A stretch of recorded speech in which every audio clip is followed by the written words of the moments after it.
Mycoplasma genitalium é o organismo vivo mais simples que existe hoje.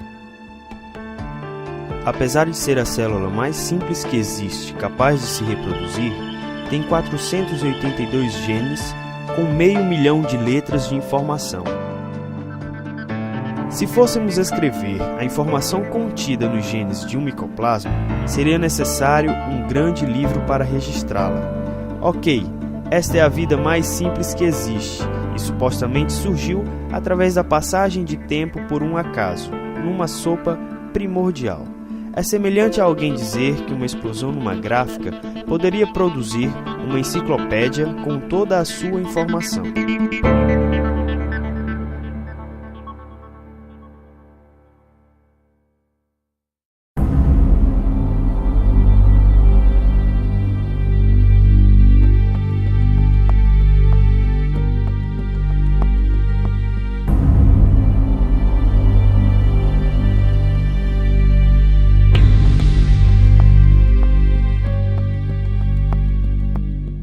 Para onde quer olhemos no universo físico, observamos a evidência de propósito e de complexidade incrível. Isto nos leva a perguntar: tudo isto aconteceu por acaso? Ou será que é o resultado de algo ou alguém muito maior? Sou Randall Milton Pollard, autor do livro No Princípio Criou Deus os Céus e a Terra, e convido você a examinar a evidência do mundo real. Se a Bíblia é certa, então tudo que existe foi criado como resultado do projeto do Deus Todo-Poderoso. Mas se a evolução é correta, então tudo vem do Big Bang e não há necessidade de nenhum Deus. Mas os fatos e as evidências do nosso mundo realmente apoiam a evolução? Vamos considerar um dos principais problemas científicos com a teoria da evolução. Muitas vezes imaginamos que a evolução é tão científica que não há nenhum problema com ela. Realmente é justamente o contrário. Em vez de simplesmente repetir o que a Bíblia ensina, queremos considerar os fatos científicos da questão. Muitas vezes até nós aceitamos a falsa ideia que a ciência não erra, ou pelo menos que está baseada firmemente nos fatos, enquanto a Bíblia é apenas um livro religioso e, portanto, não é científico. Mas a ciência não é fixa, ela é simplesmente a interpretação atual do acúmulo de fatos que temos hoje. É por isso que eles estão sempre modificando os livros-textos sobre a ciência. O que os cientistas enfatizavam com muita certeza ontem pode ser completamente falso na ciência de hoje. Realmente, a ciência não fala, não diz nada. Os cientistas falam conforme suas interpretações dos fatos conhecidos hoje. Às vezes acertam, às vezes erram. A Bíblia, entretanto, não erra e não muda. Então, em vez de ter medo da ciência, devemos examiná-la e usá-la para defender a verdade. Hoje, queremos examinar o primeiro dos principais problemas científicos com a evolução, que é a falta de um mecanismo. Mas antes de começar, realmente devemos definir a palavra evolução. Em seu sentido mais conhecido, o biológico, evolução significa um processo por meio do qual a vida surgiu de matéria não viva e mais tarde desenvolveu-se inteiramente por meios naturais. Esta definição é de um professor de bioquímica, PhD no assunto. A maioria dos darwinistas concordariam com esta definição. Observe bem que a teoria da evolução tem 2 abacaxis para descascar. Primeiro, tem que explicar de onde veio a primeira vida, e segundo, tem que explicar como cada espécie de organismo conseguiu as novas informações genéticas para se desenvolver.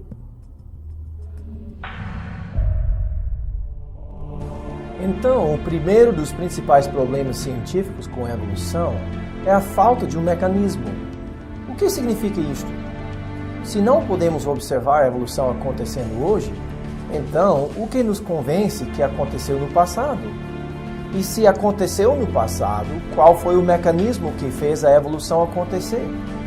Se a evolução é um fato, como muitos professores alegam, então eles têm que mostrá-la acontecendo agora, ou pelo menos mostrar como aconteceu no passado. E infelizmente eles não conseguem fazer nenhum nem o outro. Se um dia você acordasse e descobrisse que seu cachorro estava doente, você não queria saber o porquê? O que é que causou isto? Não aconteceu sem ter uma causa. E a evolução, se realmente aconteceu, teria que ter uma causa. Um mecanismo que causou o que não observamos acontecendo hoje. Realmente o que observamos acontecendo hoje é o contrário da evolução. Extinção, espécies morrendo e nenhuma espécie ou organismo em transição de uma para outra. Vamos considerar 3 fatos intrigantes sobre a falta de um mecanismo para a evolução. O primeiro fato é justamente a realidade da variação genética. Alguns querem dizer que a Bíblia e o criacionismo não permitem a variação genética. Outros querem dizer que a variação genética já é a prova da evolução. Todas essas duas ideias estão erradas. Ninguém que seja inteligente nega o fato da variação genética em cada espécie de organismo, inclusive no ser humano. Se a variação genética não fosse verdadeira, então todos os homens seriam iguais a Adão e todas as mulheres iguais a Eva. Em Gênesis 1, Deus enfatizou que Ele criara cada planta, árvore, pássaro, organismo e animal conforme sua espécie. Enfatizou até o ponto de usar esta frase 10 vezes no capítulo 1 para descrever a criação de tudo o que vive. Deus também faz questão de ligar a ideia de cada espécie à sua semente. E realmente é exatamente isto que os cientistas descobrem no mundo real. É impressionante como a Bíblia não erra nos detalhes científicos, apesar de não ser um livro-texto sobre ciência. Quem descobriu como a variação genética funciona foi um monge, criacionista, Gregory Mendel. Ele fez muitos experimentos científicos com ervilhas, que o levou a compreender como as características passam para os descendentes. O trabalho fundamental dele foi basicamente ignorado no seu tempo, em parte por causa da emoção sobre o darwinismo.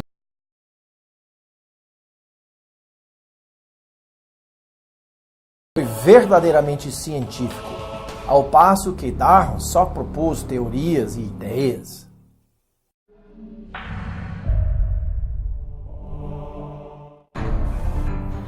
Criadores de cachorros podem criar várias raças, mostrando a incrível possibilidade de variação genética em cada espécie de animal. Porém, isso não é evolução. Todas estas possíveis características já estavam presentes no DNA de cachorros no passado, ou em alguns casos foram resultado de mutações genéticas, como no caso de cachorros com focinhos achatados. Os criadores simplesmente selecionaram as características desejadas e excluíram as características não desejadas. Mas todos continuam sendo cachorros. Com o passar do tempo, as raças puras começam a perder as características que os criadores procuraram excluir naquela raça. Porém, cruzando com o cão que as tem, podem recuperar as características perdidas. As raças puras ficam beneficiadas ou prejudicadas com a seleção planejada? Prejudicadas, porque muitas vezes ficam com mutações genéticas que as deixam menos protegidas contra várias doenças. O segundo fato intrigante sobre a falta de um mecanismo é a verdade da seleção natural. É um fato. Espera aí, professor. A seleção natural? Esta não é a ideia fundamental do darwinismo? Como é? Está dizendo que Darwin tinha razão? Não foi Darwin quem descobriu a seleção natural? Bom, Realmente, um zoólogo criacionista, Edward Blyth, descreveu a seleção natural em 1835 e em 1837 na revista The British Magazine of Natural History, mais de 20 anos antes de Darwin publicar seu famoso livro. Darwin recebeu uma cópia dessa revista no Peru durante sua viagem de 5 anos no Beagle. Apesar de usar frases quase iguais às de Blyth, nunca deu crédito a Blyth, embora claramente usasse suas ideias. A seleção natural é o que acontece no mundo real. Significa que numa determinada espécie, os animais mais robustos e aptos no seu ambiente têm melhores condições de sobreviverem e se reproduzirem. No caso de uma população de tigres, é claro e óbvio que os mais robustos e os mais rápidos terão melhores condições de caçar e comer, principalmente numa época de relativa escassez, do que um tigre aleijado ou cego ou menos robusto. Então a ideia é que o mais robusto, sendo o mais apto, é selecionado pela própria natureza para sobreviver e se reproduzir. Desta maneira, os animais robustos são geneticamente favorecidos e produzirão mais crias. O mesmo princípio funciona no mundo da agricultura ou da criação de animais, com exceção que o agricultor ou criador escolhe as características desejadas. Mas tanto a criação planejada quanto a seleção natural envolve a eliminação de opções genéticas, nunca a criação de algo novo. A seleção natural não vai contra nenhum princípio bíblico do criacionismo. O problema para os evolucionistas é que a seleção natural não é mecanismo de mudança nenhuma. A seleção natural pode preservar mudanças benéficas que acontecem numa população de animais, porém nunca produz as mudanças. A seleção natural elimina organismos deficientes, mas não gera espécies novas. O famoso evolucionista Stephen Jay Gould afirmou: a essência do darwinismo é expressa numa única frase: a seleção natural é a força criativa da mudança evolucionária. Ninguém nega a seleção natural tem papel fundamental na eliminação dos menos aptos. A teoria darwiniana requer também que ela crie os mais aptos. Mas outro evolucionista, mais honesto, Roger Lewin, escreveu: a seleção natural, como característica central do neodarwinismo, pode ter um efeito estabilizante, mas não promove a criação de novas espécies. Ela não é uma força criativa, como muitos já sugeriram.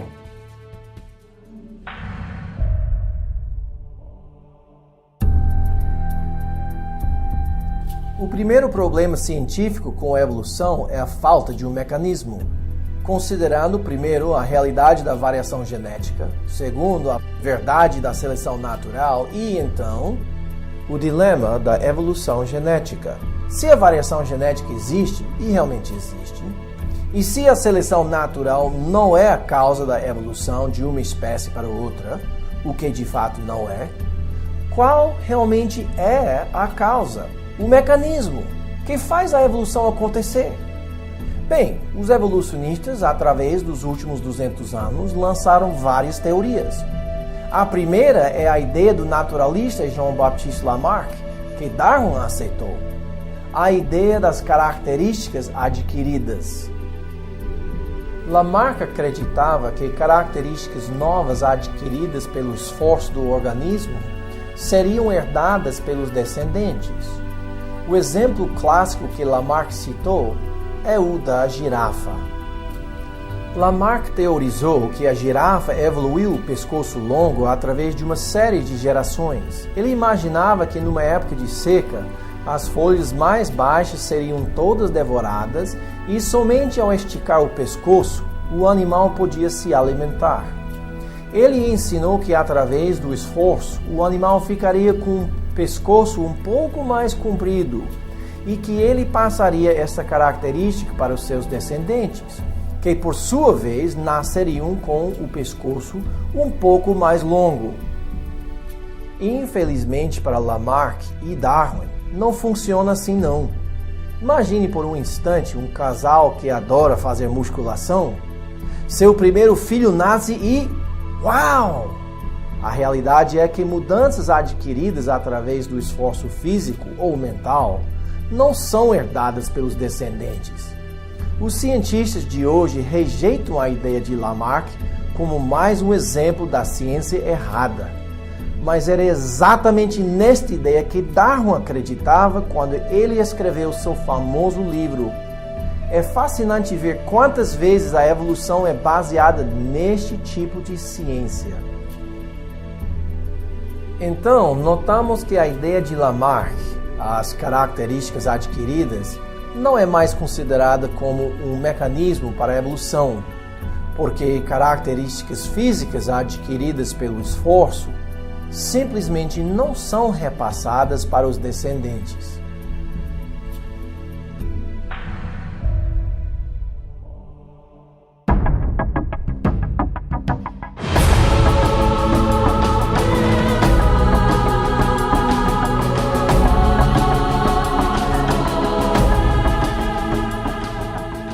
Uma segunda possibilidade, que é considerada como um mecanismo da evolução, é a recombinação genética. Pelo menos muitos evolucionistas hoje usam este tipo de variação e dizem que é assim que a evolução funciona. Às vezes é chamada microevolução, mas isto é exatamente o que observamos acontecendo hoje no mundo com todas as espécies. Mas isto é realmente a mesma coisa que evolução? A recombinação genética fala da mistura dos genes e é a razão pela qual os filhos se assemelham aos pais com algumas características dos avós, sem serem exatamente iguais a nenhum deles. Às vezes herdam características dos avós que nem apareceram nos pais. Mas isto é ou não é evolução? Alguns evolucionistas sugerem que seja. Mas se isto for evolução, então não requer milhões de anos. Este tipo de mudança é instantânea, quer dizer, de uma geração para outra. Mas esta variação nas características é capaz de transformar um rato num morcego ou um gorila num homem com o passar de bastante tempo? Não. Estas pequenas variações na aparência não vêm de nova informação genética, mas simplesmente de uma recombinação do que já está presente no DNA dos pais. A descoberta dos princípios da recombinação foi a grande contribuição de Gregory Mendel à ciência da genética. Mendel mostrou que ainda que certas características desapareçam numa geração, em geral não são perdidas, e quando novas características aparecem, é porque a informação genética já estava presente nos cromossomos do organismo. A importância disto é que ele comprovou que as variações que acontecem não vêm da evolução, e sim desta recombinação de características já possíveis. Quer dizer, quando Deus criou as plantas, as árvores, os animais e tudo que tem vida, Ele os fez com a possibilidade genética já embutida de bastante variação para que não houvesse um mundo de clones, e sim um mundo diverso, cheio de cores, fragrâncias, sabores e aparências variadas. Tudo para que o homem pudesse apreciar. Mas esta variação não é evolução. A recombinação genética possibilita uma variação dentro de certos limites. Apesar da nossa curiosidade em classificar as plantas, árvores e animais, nunca observamos nada na natureza que entre em conflito com o que a Bíblia diz no primeiro capítulo. E disse: produza a terra relva, ervas que deem semente e árvores frutíferas, que deem fruto segundo a sua espécie, cujo semente esteja nele. A recombinação é um fato que acontece constantemente, mas não produz novas espécies, simplesmente muitas variações das mesmas características. Mas é limitada à informação genética que já está dentro daquela espécie. Seria semelhante a um jogo de cartas. Se começarmos com 52 cartas e cada mão recebe 5 cartas, há mais de 300 milhões de variações possíveis. Mas as variações possíveis são limitadas pelas cartas no baralho. Por exemplo, nunca vamos conseguir uma mão com o número 13, nem se fosse possível embaralhar as cartas bilhões ou até trilhões de vezes. Por quê? Porque tal carta não existe no jogo de baralho. E é assim na natureza. Nunca vamos ver um pé num tubarão, nem asas num cachorro. Por quê? Porque aquela carta não existe no jogo de características para cachorros. Conseguimos cães grandes, cães pequenos e muitas outras características de cachorros através da recombinação genética. Mas repetindo este processo bilhões de vezes, ao longo de bilhões de anos, nunca produzirá um cachorro com uma asa, porque a informação genética para gerar uma asa não existe no genoma do cão. Desde 1800, os agrônomos procuraram aumentar a quantidade de açúcar na beterraba. Através de 75 anos de reprodução controlada, foi possível aumentar o conteúdo de açúcar de 6% para 17%. Isto mostra grande variabilidade numa espécie de planta, neste caso, Beta vulgaris. Porém, quando chegar ao limite das possibilidades descrito no código genético da espécie, não há como ir além. Se a recombinação genética realmente é microevolução, e o acúmulo de pequenas mudanças deste tipo pode eventualmente resultar numa grande mudança, quer dizer, macroevolução, então não deve existir este limite arbitrário do conteúdo de açúcar na beterraba. O que a ciência verdadeira confirma é que em cada espécie de vida há limites genéticos que a microevolução nunca consegue superar. Uma vez que chega ao limite de possíveis combinações para uma determinada característica, o próprio código genético não permite mais variação do original naquela área.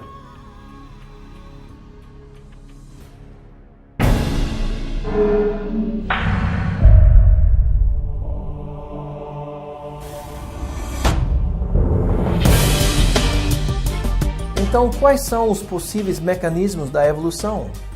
O que poderia ter feito a evolução acontecer? As características adquiridas não é o mecanismo porque não são herdadas pelos descendentes. A recombinação genética não o é porque é limitada à informação genética que já existe no organismo. Também não serve porque é rápida e a evolução não acontece rapidamente. Mas realmente há um outro possível mecanismo de evolução, que é a grande esperança dos evolucionistas. Quem sabe qual é? Certo, a mutação genética. O que é uma mutação genética? Bom, a melhor descrição é que seja um erro no processo de copiar a informação genética, ou no organismo ou nas células reprodutivas de um organismo.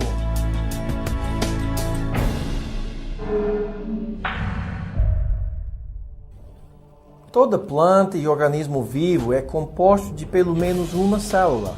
Fora da célula, a vida física não existe. Na época de Darwin e Haeckel, o mundo científico não dava muita importância à célula. Hoje, a citologia, a pesquisa das células, é a área de grande interesse para os cientistas.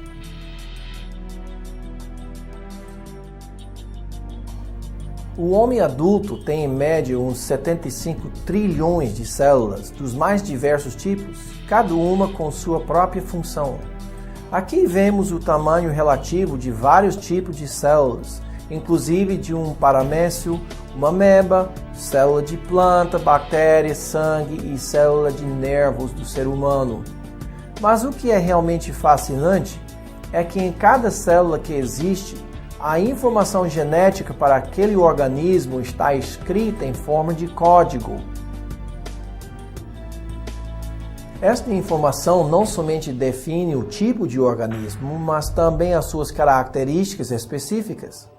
Apenas uns 50 anos atrás, os cientistas descobriram que esta informação genética está escrita numa enorme molécula chamada DNA.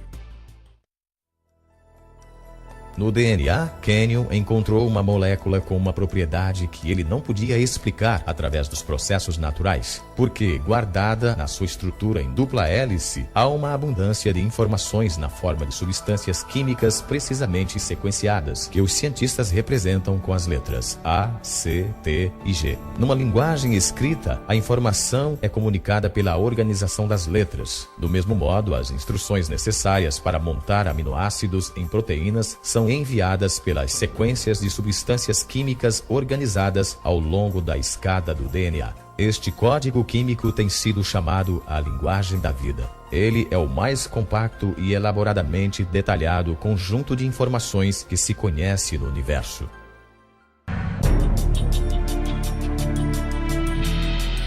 Este fascinante trecho do filme Desvendando o Mistério da Vida mostra como toda a informação genética que define as características de um organismo vivo é escrito na forma de código, usando as 4 letras químicas de adenina, citosina, guanina e tiamina, que são lidas para reproduzir a célula ou para formar as proteínas necessárias para todo o funcionamento da célula. A sequência perfeita destas letras é o que define as características de cada organismo. Da mesma maneira que a sequência das letras do alfabeto pode formar palavras inteligentes ou que, fora de sequência correta, produz confusão total. É esta sequência de informação genética do DNA que a célula tem que ler para cumprir sua função no organismo e para se dividir em 2 células para se reproduzir.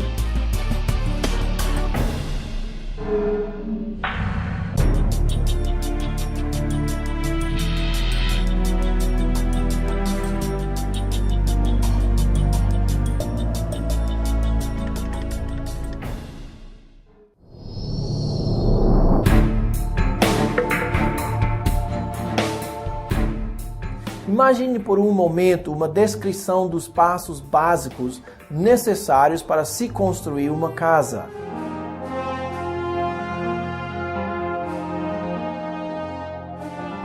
Se fosse misturada a ordem dos passos, ainda seria possível segui-los e conseguir construir uma casa? Claro que não. Seria uma confusão total.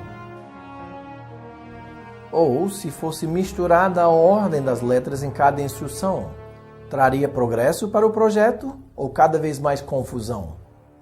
Pode imaginar um mestre de obras tentando interpretar as primeiras 3 instruções? No caso do DNA nas células de organismos vivos, os cientistas sabem que este tipo de mistura da informação traz grande prejuízo, defeitos ou até morte. A maioria das mutações são filtradas pelo sistema do organismo e, portanto, não fazem nada. Mas se o organismo recebe a mesma mutação dos 2 pais, ou ele ou seu descendente é condenado a sofrer as consequências. Então, é este o mecanismo de progresso que os evolucionistas tanto procuram? De fato, os cientistas já observaram 3 resultados de mutações genéticas. Muitas vezes a mutação não produz mudança nenhuma, desde que o ser humano, por exemplo, recebe 23 cromossomos da mãe e 23 do pai, ou seja, 2 cromossomos para cada característica. Em geral, o organismo automaticamente escolhe os cromossomos bons e não usa os ruins. Um segundo resultado comum é que a mutação causa esterilidade no organismo. Mas isto não serve para os evolucionistas porque eles têm que ter a reprodução da suposta nova característica. Porém, às vezes uma mutação traz uma consequência desastrosa para o organismo. Muitas doenças hoje são resultados diretos de mutações.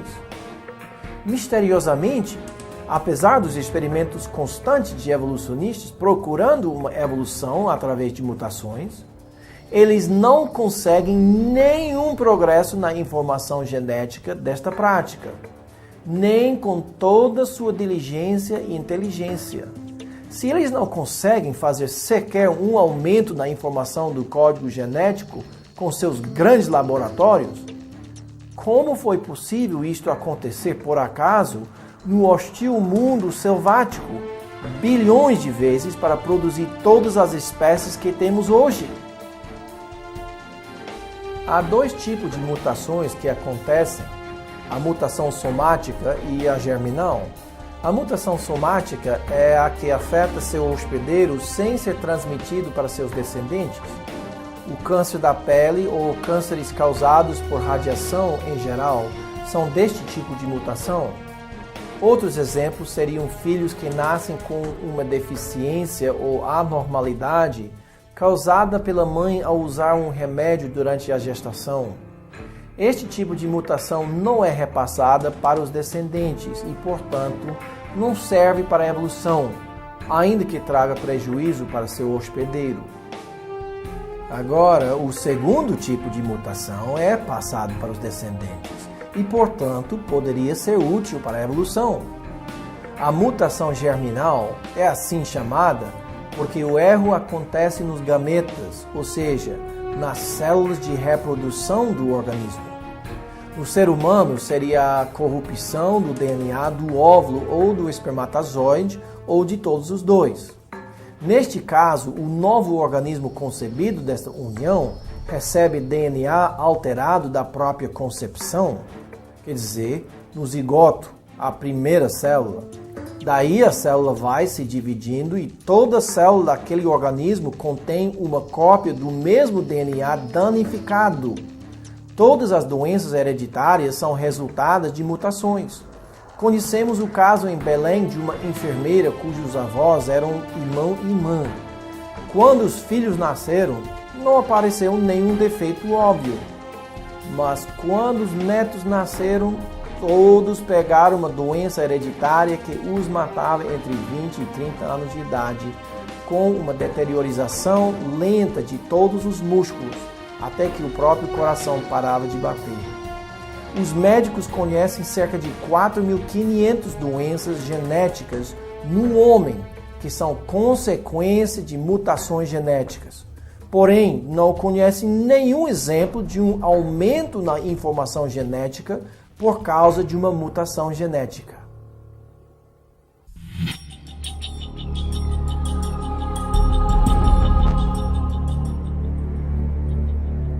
Pense no caso deste menino que nasceu com um braço a mais. É um exemplo da evolução? É claro que não. Certamente é um exemplo de uma mutação somática, mas não de evolução. Se ele tivesse nascido com uma asa, ou algo que não existe já no DNA de seres humanos, poderíamos concluir que tinha acontecido um aumento na informação genética para gerar algo novo. Seu braço a mais é resultado de um erro no DNA que fez seu corpinho criar uma outra cópia prejudicial da informação genética para gerar o braço esquerdo. Os médicos conseguiram remover o braço extra, que causava muito desconforto, para tentar ajudá-lo a ter uma vida normal. Aplicar este exemplo para a teoria da evolução ajuda a gente a entender que uma coisa nova teria que ser completa e útil para ser repassado através da seleção natural. Mas as mutações genéticas nunca foram vistas produzindo algo completo ou útil. O braço do menino teria sido muito mais útil do que qualquer mutação germinal. Mas ainda assim foi uma grande desvantagem e não uma vantagem. Observe o que este cientista escreveu. Porém, descobriu-se que as mutações são de natureza casual no que tange à sua utilidade. De acordo com isto, a grande maioria de mutações, certamente bem mais de 99%, são prejudiciais de alguma forma, como é de se esperar em relação aos efeitos de ocorrências acidentais. Certamente bem mais de 99%, que vem depois de 99%? Por que ele fala assim? Por que não falou simplesmente que 100% são prejudiciais? Se ele tivesse admitido que 100% são prejudiciais, ele teria admitido a impossibilidade da própria coisa que procurava comprovar possível. Além disto, qual seria a possibilidade de continuar recebendo dinheiro para suas pesquisas se o que ele procurava fazer é de fato impossível? Ele quer deixar a porta aberta ainda. Alguns já perguntaram por que usa citações tão antigas. O fato é que os evolucionistas hoje são mais cautelosos em suas declarações, porque muitas vezes os resultados de suas pesquisas mostram a implausibilidade da evolução, e os cientistas criacionistas usaram estas citações para mostrar como a evolução não funciona no mundo real. A Bíblia descreve a situação atual muito melhor do que a teoria de Darwin. A criação está sujeita à vaidade não voluntariamente, mas por causa daquele que a sujeitou, na esperança de que a própria criação será redimida do cativeiro da corrupção para a liberdade da glória dos filhos de Deus. Porque sabemos que toda a criação a um só tempo geme e suporta angústias até agora.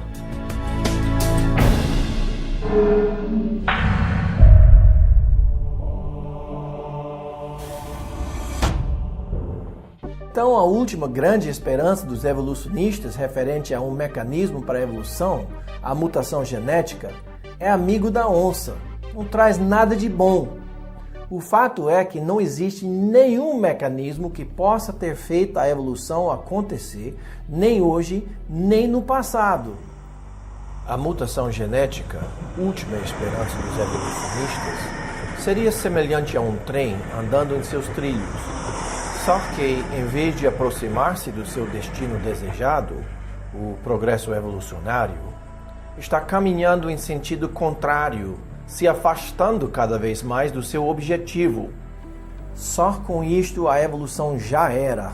Sem ter um mecanismo, nem adianta discutir mais a possibilidade. Porém, esta teoria não morre facilmente. E nas escolas, nossos filhos estão sendo informados que a evolução é fato comprovado. É mentira pura. O que realmente está por trás da teoria da evolução é engano, fraude e um desejo de desviar as pessoas das verdades da Bíblia. Jesus descreveu Satanás desta maneira. Ele foi homicida desde o princípio e jamais se firmou na verdade, porque nele não há verdade. Quando ele profere a mentira, fala do que lhe é próprio, porque é mentiroso e pai da mentira. Certamente Satanás está muito satisfeito com o ensino da evolução, sendo que é uma mentira que já levou à morte uns 130 milhões de pessoas somente nos últimos 100 anos, e continua enganando e desviando as pessoas hoje. Nós temos só duas alternativas: ou acreditar neste papo furado de evolução que nem pode ser observado acontecendo hoje, nem tem mecanismo que a tenha feito acontecer no passado, ou pode acreditar o que a Bíblia diz. Permita-me facilitar a escolha. Qual dessas duas é de mais confiança? A evolução com seus muitos casos de fraude e engano e erro? Ou a Bíblia que nunca foi comprovada como falsa em nenhuma declaração? Respondeu-lhe Jesus: Eu sou o caminho e a verdade e a vida. Ninguém vem ao Pai senão por mim. O Deus da Bíblia mandou seu Filho Jesus Cristo para morrer e pagar o preço dos nossos pecados. Se a gente rejeitar este grande amor, não existe outra esperança. Seria melhor acreditar na própria mentira. Este Jesus é pedra rejeitada por vós, os construtores, a qual se tornou a pedra angular. E não há salvação em nenhum outro nome dado entre os homens, pelo qual importa que sejamos salvos. Pense nisto. Sua conclusão sobre a origem do universo tem consequências enormes para você e para o mundo em geral.